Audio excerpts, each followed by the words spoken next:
If you go onto the beach, you can feel the sand just slap you in the face. Scarlett takes this bag and drops it off at doorsteps in the area. Take a look at the board over here. Lots of delays, as you can see, throughout the day, and then hopping over into flights leaving out of Palm Beach International Airport tonight. Several delays, still couple cancellations, and there's only 3 flights that are actually leaving on time at this moment. I'm in a neighborhood where several people use Citizens Insurance as their insurance provider, and if the governor puts pen to paper on Friday, their policies could change next year. This is Blanca. She's the cutest little French bulldog, and she's recovering here at the Palm Beach County Animal Care and Control Center. I'm outside a house that the Palm Beach County Sheriff's Office says was used as a brothel. Last week, this memo was sent to publicly funded universities across the state of Florida. You can still see the remnants of the crash at this home near PGA and US 1, and you can still see the tire tracks fresh in the ground over here, and then the mailbox just in pieces. The video you're about to see, which was posted on a social media account, looks like it was recorded on someone's phone during a volunteer kickoff event hosted by Pinellas County Democrats in March. There will be crews coming out tomorrow morning once things are safe to kind of survey the damage. I'm here at Old Square in downtown Delray Beach, where the tree will be lit in just a little bit, and people are already arriving here waiting for that magical moment.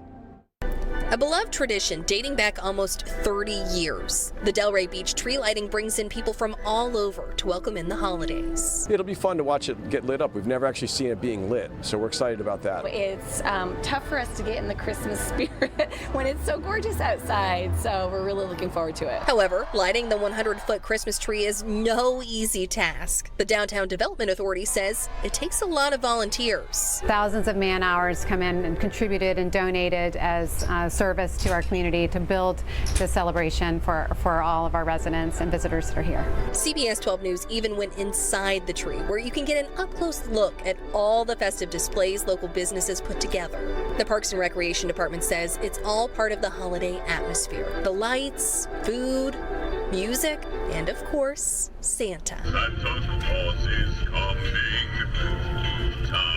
Santa comes with Mrs. Claus. They come at 7 o'clock, they light the tree, they see Santa pull up, he gets on the fire truck, he lights it with his magic candy cane.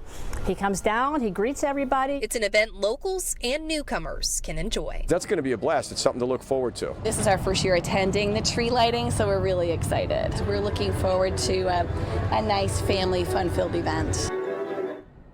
Santa will come and officially light the tree around 7 o'clock, but that's not all that's happening tonight. The Yuletide Street Fair is also taking place, where you can walk around, shop, eat, and even go to a concert. But that's not it. The tree will be up until the end of December. Reporting live in Delray Beach, I'm Amber Raub, CBS 12 News. I'm standing along Old Dixie Highway in Martin County, where this fatal crash took place earlier this month, killing 31-year-old Kyle Bradshaw. And his parents put this up as a way to keep their son's legacy alive as they push for justice.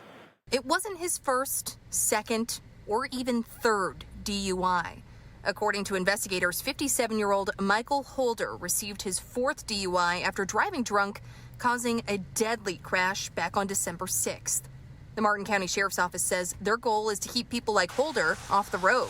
Clearly, he's not learning from his mistakes and not taking advantage of all the programs and opportunities that are out there to help people not drink and drive.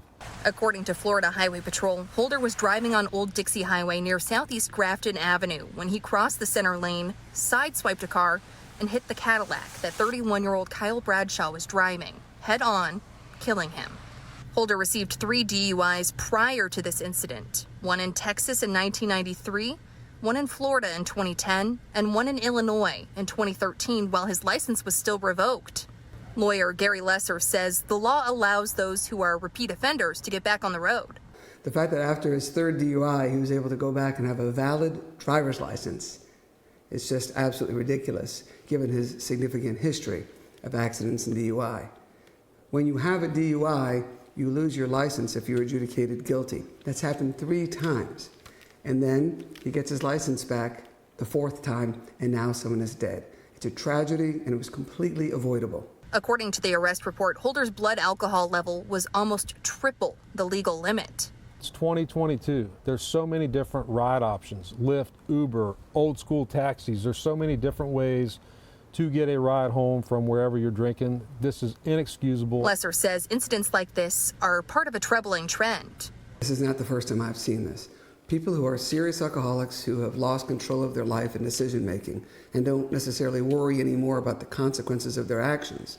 I've seen many people with repeat DUI convictions who get behind the wheel again and get drunk again and cause harm and death. Holder also has an extensive rap sheet with 34 cases with his name attached to it for things like distributing or manufacturing cocaine and robbery. Now, according to Florida law, Holder's license is now permanently revoked. Reporting live in Martin County, I'm Amber Raub, CBS 12 News. I'm at a gas station right off State Road 80 right now where people have been filling up their tanks, grabbing all those essentials before they head to survey the aftermath. Packing up and heading home. Ice is obviously a big thing. We got 2 portable generators, several gallons of gas, a couple cases of water, a chainsaw to help up with some of the trees and things that went down, and basically that's it. So all the necessities. Punta Gorda resident David McAtee traveled to Wellington to pick up a generator from his brother along with supplies. He knows most everything back home is closed, and he says he's lucky. His home is okay, he just has no power. We had some water intrusion through the soffits, some tiles were gone, so nothing dramatic, but stuff that will have to be fixed. Some are just getting ready to head back. We're looking at tomorrow, depending on how the highway looks, how the roads look. But countless more are nowhere close to heading back home. Still flooded. We can't even get into our community. A&W Bulb is flooded. That's our entrance into our community on one way in. And we have no power and we have no water, so we have to stay here. Others, like Manuel Chavez, who lives in Loxahatchee, is heading west. He says he's going into the disaster scene to help out his family in Englewood, another area that was hit hard and still without power. I'm just pumping gas. I'm going to go get some propane, and then I'm going to go get ready so I can leave tomorrow early in the morning. Chavez says it's possible they may be heading here to stay with him. Others are more fortunate. Structurally, we're in pretty good shape. We have a little bit of damage, but it's insignificant by comparison to what other folks are going through. This is paradise, right? We live in paradise. We have to pay the price. So that's what we do. We get ready and hunker down, do our best, and then clean up afterwards. We're still seeing people coming through, gassing up, filling up extra gas cans, and even hauling generators back home to help alleviate the aftermath from Hurricane Ian. This is CBS 12 News at 11. The news starts now. Good evening, and thanks for joining us at 11. I'm Amber Raub. Before we get started, let's take a look at the forecast with those wet days ahead with meteorologist Michael Ehrenberg. The biggest AFC East matchup in years tomorrow at Hard Rock Stadium. Today, the Boynton Beach Police Department announced the passing of Officer Dennis Castro after being involved in a car accident while off duty. Officer Castro was a United States Marine Corps veteran who served the Boynton Beach Police Department for 14 years. Well, this time of year is the time of year when people promise they'll keep better track of their health.